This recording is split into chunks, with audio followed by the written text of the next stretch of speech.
Thanksgiving in Vermont comes with frost. This year, it came with silence. My name is Georgia Hale. I'm 36. I'm a regenerative systems engineer turned farmer, not the kind with hay bales and denim commercials. The kind that wires AI sensors into aquaponic tanks, calculates soil health like code, and believes the future grows from the ground up.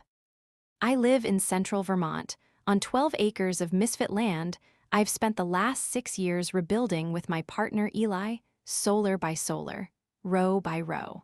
This morning, I was rewiring the solar controller in our greenhouse when my phone buzzed. One new message. "Hey, Georgia, Sam says maybe it's best you skip Thanksgiving this year. There's a lot going on with Preston's guests. Hope you understand." It was from my mother. No punctuation, no call, just cold words from a warm number. I stood there, gloved hands frozen midair, watching my breath hang in front of me. Outside, the trees had just finished shedding the last of their golden leaves. Inside, the heater hummed, the basil plants reaching toward the lamps like they didn't know it was almost winter. Eli looked up from across the grow beds, where he was checking the nutrient flow. "You all right?" he asked, brushing a fleck of clay from his sleeve. I handed him the phone. He read it once, then again, didn't comment. Just handed it back and said quietly, "We still making the butternut squash soup." I nodded. No rant. No dramatic exit. That's one thing I'd learned since building Silver Edge Acres: storms don't always come with thunder. Sometimes they just leave the sky blank. Back in the cabin, Eli started prepping onions. I sat by the fire, still in my work boots, unwrapping a hand-woven shawl I'd planned to gift my mother, deep forest green, with copper threads running through like fading light on leaves. It stayed on the table.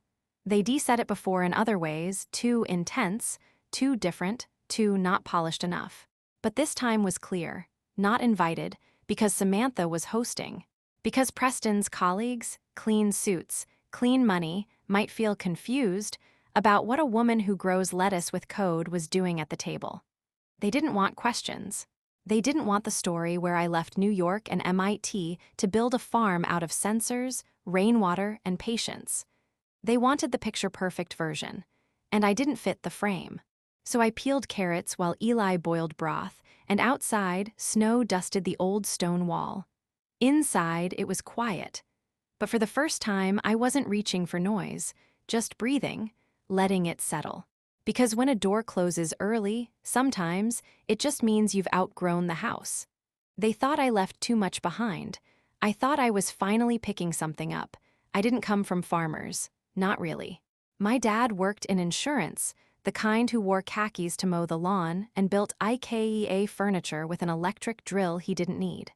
My mom, she ran PTA meetings like corporate strategy calls. And my sister Samantha, she was perfect, even when she was. We grew up in Connecticut where houses were beige and ambitions had names: Yale, Brown, something with consulting in the bio. I was the strange one. I liked rust, dirt, things that broke and came back to life. I built wind turbines out of cereal boxes in 5th grade.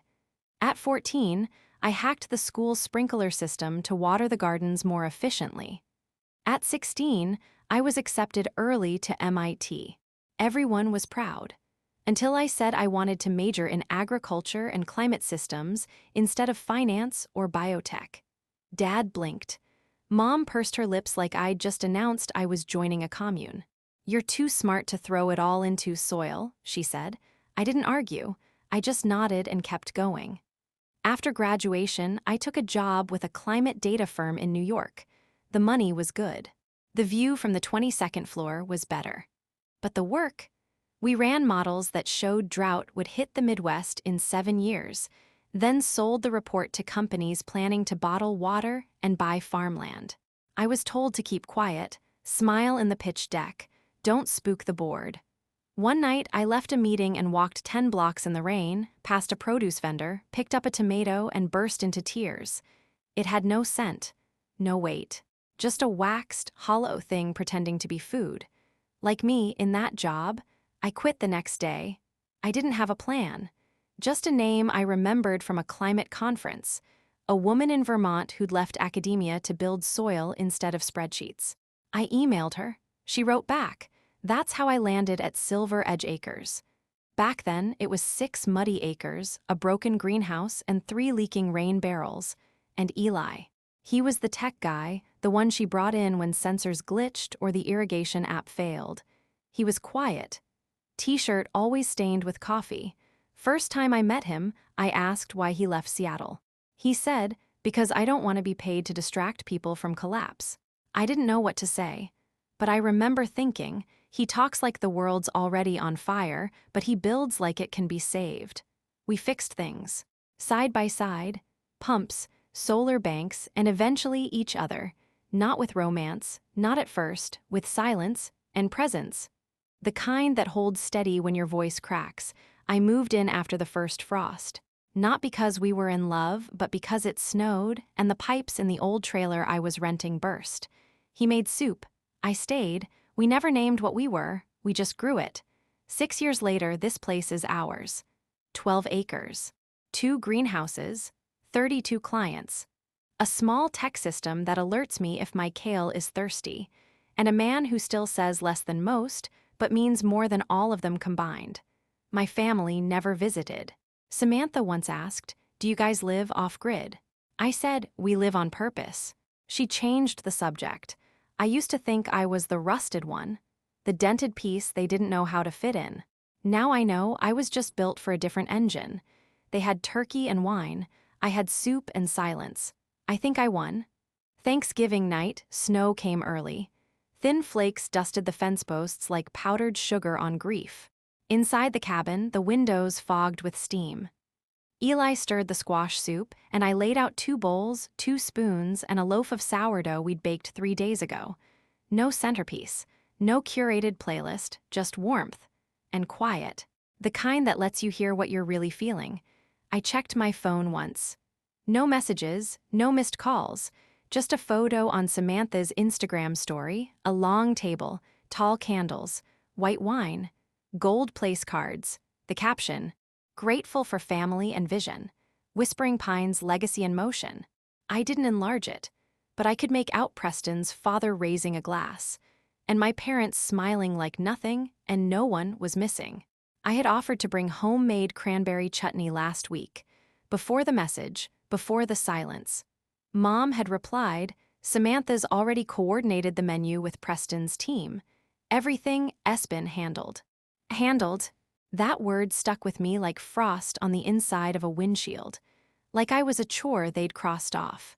A variable too unpredictable for the narrative they were selling that night. They were presenting, not gathering. A future investor was attending, someone tied to Preston's eco-development firm, the one building luxury, sustainable estates on lakeside land. They didn't want the farmer daughter muddying the mood. Even if the land they were pitching used to belong to our grandfather, even if I was the only one who still walked it. I sipped soup. Eli buttered bread. We didn't toast. Didn't say what we were thankful for. We didn't need to. After dinner, he pulled out an old wool blanket and a tin box of handwritten seed notes from our first planting season.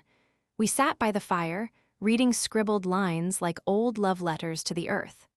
May 7th. Red kale survived late frost. Georgia danced. Eli pretended not to notice. I laughed. He smirked. In that moment, I didn't miss the candlelight or crystal stemware.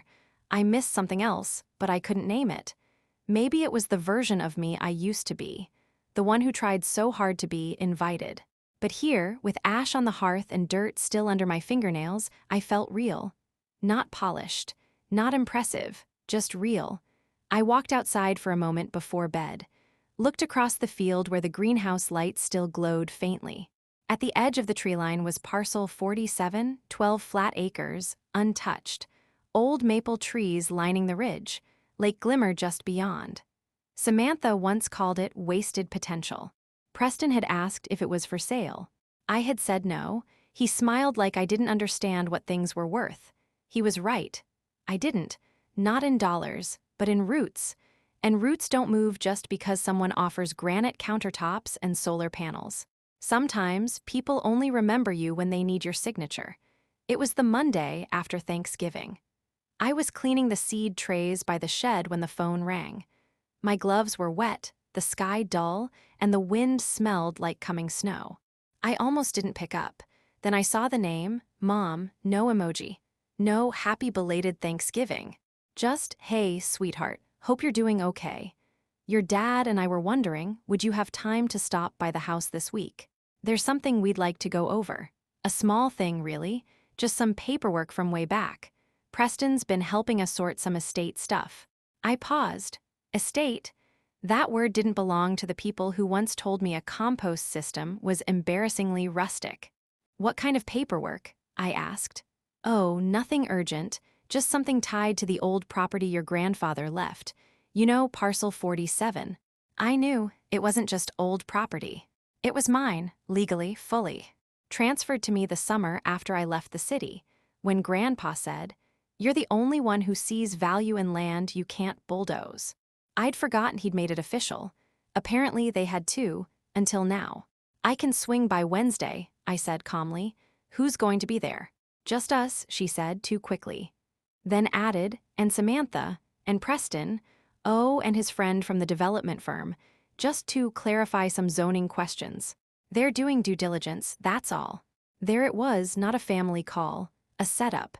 Eli was standing by the fence when I hung up. He had that look, not suspicious, not angry, just knowing. Want me to come? He asked. I shook my head. If I bring backup, it makes me look like I'm there to fight. He nodded, but don't go to lose either.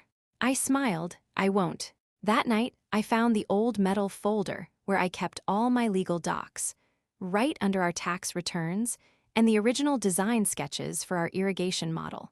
The deed was still there, faded, creased, signed by Grandpa Walter, stamped, notarized, full transfer of ownership, parcel 47 to Georgia Hale, dated July 14th, 2019. I ran my fingers over the paper like it was a scar I'd forgotten I had. They de-ignored me when I lived on that land. Now they wanted it back, but not me. And this time, I wouldn't be so easy to forget. They brought contracts. I brought memory. Wednesday afternoon, I pulled into my parents' driveway, gravel newly raked, wreath already on the door, like hospitality could cover everything that hadn't been said. Samantha opened the door before I knocked. Hair curled. Blazer navy. Smile tight. Hey, Georgia, she said, like she'd bumped into me at a cafe. Like she hadn't hosted a dinner I wasn't welcome at 4 days earlier. Inside, the living room had been reset, furniture pushed back, folding table in the center, a pitcher of lemon water, stack of papers, and a man in a gray wool coat with an expensive pen.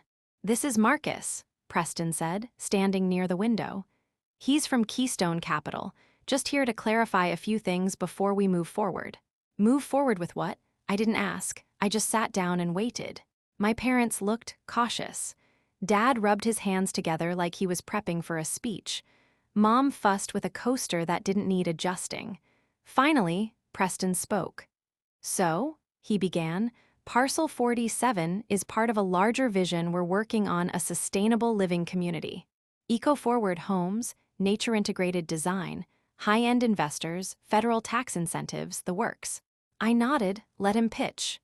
We discovered, Marcus added, flipping a folder open, that the land was transferred to your name back in 2019.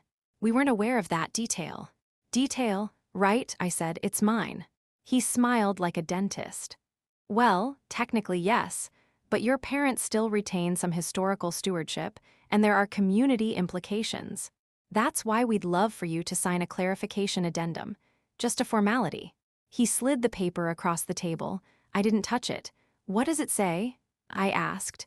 It just aligns your ownership with the development plan. Lets everyone breathe easier. I leaned back. Then you won't mind if I read every line. They exchanged glances. Samantha shifted in her chair. Preston crossed his arms, so I read, out loud, every clause, every buried condition. One line proposed a shared stake, 40% to me, 60% to the family trust, which did not include me. Another waived my rights to future equity gains. Another placed decisions under Keystone's oversight. When I got to page 3, I stopped. No, I said. Preston frowned. No to what part? All of it. He tried to laugh. It's just standard language, Georgia. Then you'll understand my standard answer. Mom opened her mouth, but I beat her to it. You asked me here like family, but you sat me down like a liability. Dad cleared his throat. We didn't mean to ambush you. You just wanted me to sign something before I had time to read it. Silence. I stood, folded the paper, and slid it back. Next time you need a signature, try remembering the person behind it.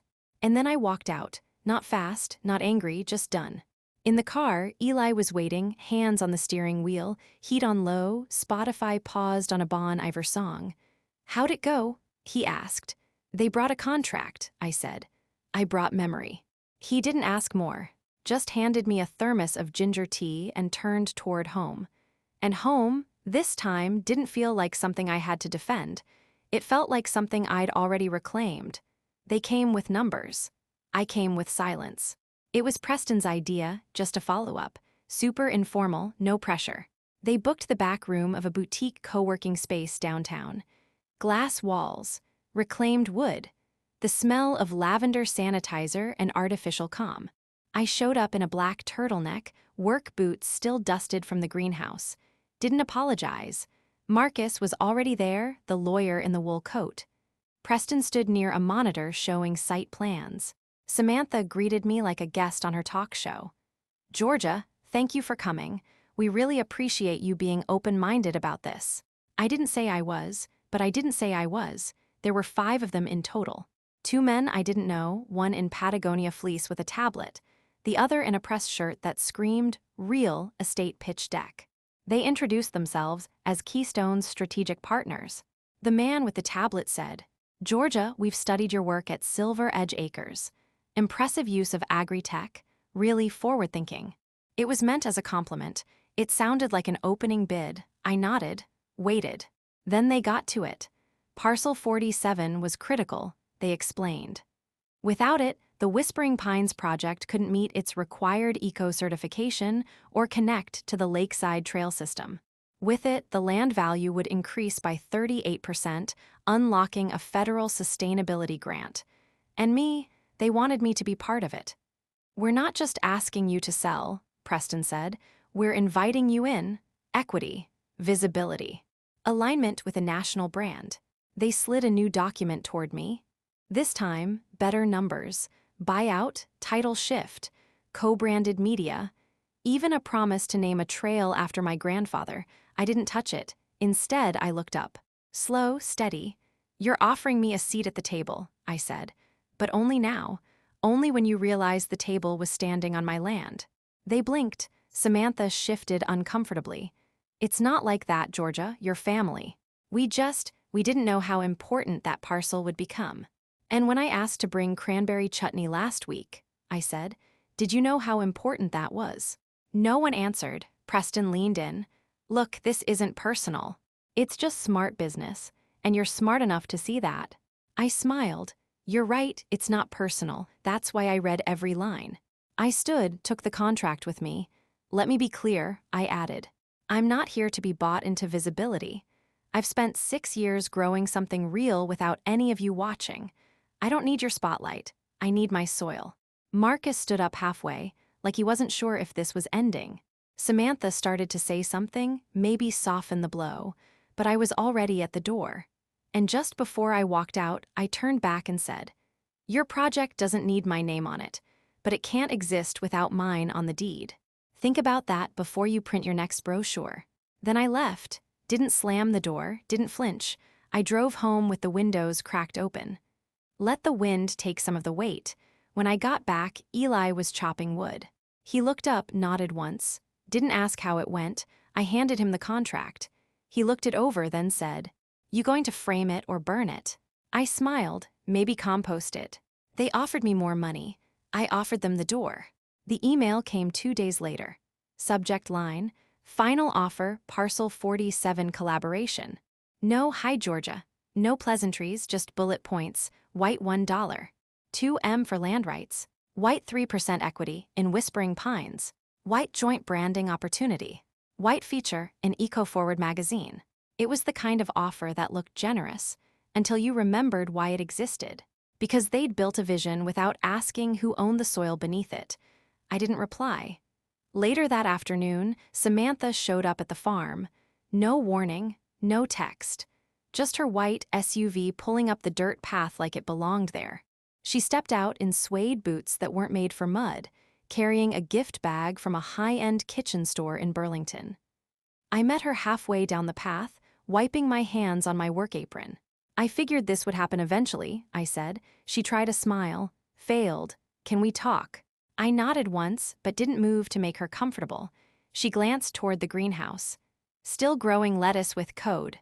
Still living in a world where people pretend that's not revolutionary. I replied. She exhaled. Look, I know the Thanksgiving thing was rough, but this land deal is different. It's bigger than family drama. It's a chance to be part of something glossy enough for your LinkedIn banner. I interrupted. Her face tightened. It's about legacy, Georgia, about building something that lasts. I pointed behind me. Those greenhouses, that soil, that compost pile steaming at 6:30 a.m. in 19-degree weather, that is legacy. It just doesn't wear makeup. She looked away. Preston says if you sell now, you can still negotiate media placement. The investors would love a rustic narrative. You know, woman reinvents land, joins vision, local heroine. I blinked slowly, so I'm useful now as a plotline. Don't make this about ego, she said quietly. It's not ego, I said, voice calm as frost. It's boundaries. She took a step forward. You're throwing away opportunity out of pride. I'm rejecting an offer that assumes I don't know my worth, I said. Big difference. We stood there in the cold. The wind catching the corner of her coat, the silence dragging longer than either of us wanted. Then I said it. Slowly, clearly, without heat. Tell Preston, tell Marcus, tell every man in that conference room, my land is not for sale. Not for show, not for leverage. It is not the foundation of someone else's dream. It is the dream, mine, and it stays in the hands that know how to plant, not pitch. Samantha didn't answer. She didn't cry, didn't plead. She just looked smaller. I turned, walked back toward the greenhouse, and didn't look back. Inside, Eli was calibrating the humidity sensors. I hung my coat, poured hot water over mint leaves, and sat down. She come to charm or to conquer? He asked. To explain why I should be grateful they remembered me, I said. He nodded once. Didn't say, I told you so. Just passed me the clipboard of basal metrics and said, your plants are thriving, by the way, especially the ones no one noticed. And that was enough. They built a project. I built a place. It started with one email. Subject line, Farm Tech for Teens, would you be willing to speak? A local educator had read about Silver Edge Acres in a niche sustainability blog. She ran an after-school STEM program for kids in rural Vermont, the kind with outdated laptops and more questions than funding. She asked if I'd do a workshop. One Saturday. Small group. No pressure. I said yes. Not because I wanted to be a mentor, but because, for once, someone wasn't asking what I could sell, only what I could share. That first session, 6 kids showed up. Ages 11 to 16. One wore a hoodie that said, warning, I know JavaScript. Another asked if the greenhouse ran on robot dirt.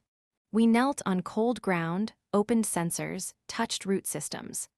I watched their eyes widen when they saw data appear on a tablet, live moisture levels, CO2 readings, even the real-time water pH. I didn't give a speech. I gave them gloves. By week 3, they were arguing about compost ratios. By week 6, they built their own hydroponic tower out of PVC scraps and raspberry soda bottles. And one afternoon, a girl named Marin asked, is it weird that this feels more real than school? I smiled, not weird, just alive. Word spread, more students, then parents. Then the local community college reached out, asking if I'd consider co-hosting a weekend certificate program in sustainable tech farming. I almost said no, but Eli said something that stuck. You've spent 6 years proving you didn't need their table. Now you're building one long enough to invite everyone they forgot. So I said yes. We called it the Lineage Project, not after family trees, but after things that grow slow, deep, and true. We taught coding and compost, drone mapping and seed preservation, even soft things like how to watch your basil, not just water it. No one clapped. No one named a trail after me. But last week, one of the students, Owen, 15, awkward and brilliant, brought me a drawing. It showed our farm, labeled in pencil, where the future grows, not just gets built. I keep it pinned to the corkboard near the break room. And when I stand there, sweaty and tired and surrounded by plant trays and cables, I realize this is legacy, not concrete, not headlines, not signatures on glossy brochures, but a place that teaches people to listen again, to the ground, to themselves, to what cannot be bought, only grown. Some goodbyes don't need doors, just clarity. The letter wasn't long. Handwritten, on cream paper I'd found buried in the bottom of Eli's desk drawer, the kind with faint gold flecks and no Wi-Fi signal. I wrote it one evening after class, when the kids had gone home, and the wind outside sounded more like a hush than a warning. Dear Mom and Dad, I hope you're well. This isn't a confrontation or an invitation. It's just clarity, the kind I wish we'd practiced sooner. Thank you for showing me, not through kindness but through distance, who I am when I stop trying to be chosen. It turns out I'm someone, even when I'm left out. I've built a life here. Quiet, rooted, real, and no, you don't have to like it, you don't have to understand it, but I need you to know. I no longer wait for your approval like it's air. I breathe just fine on my own now. Warm regards. Georgia. I folded it, sealed it, stamped it, then didn't send it. Instead, I slid it into the drawer under the coffee filters, right between the garden knife I never use and Eli's favorite tea blend.